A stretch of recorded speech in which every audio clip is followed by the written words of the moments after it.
nakaraan, makipaghiwalay.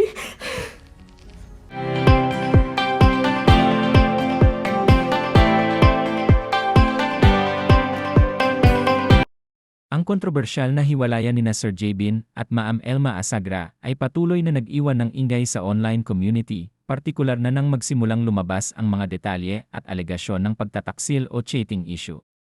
Ayon sa mga kumakalat na salaysay ng mga nakasaksi na ibinahagi sa social media tulad ng nasa larawan, nakita diumano si Sir Jabin noong Mayo 2025 sa isang sikat na kainan ng ramen, ang Ichiran, na may kasamang ibang babae sa halip na ang kanyang nakasanayang team.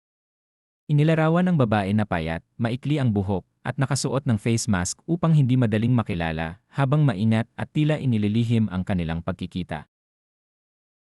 Lumakas ang hinala ng marami nang mapansin ang tila magkahiwalay, ngunit magkasabay nilang pagkilos habang kinukuhanan pa ni Sir Jabin ng video ang babae habang tumatawid.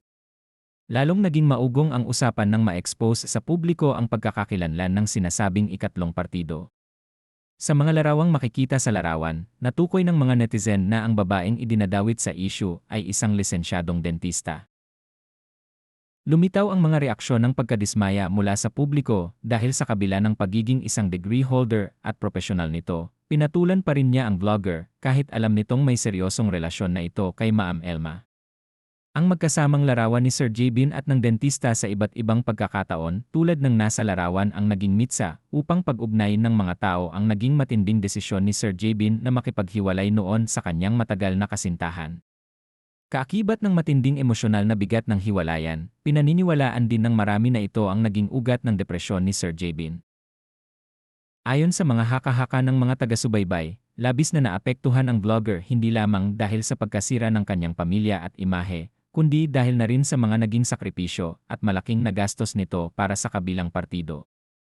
Usap-usapan na niregaluhan niya diumano ng mamahaling cellphone, pati na rin ng bahay at lupa ang babaeng dentista, kaya naman nang pumutok ang issue at magbago ang takbo ng sitwasyon, nakaramdam ito ng matinding panghihinayang, pagsisisi, at bigat sa dibdib na humantong sa kanyang depresyon.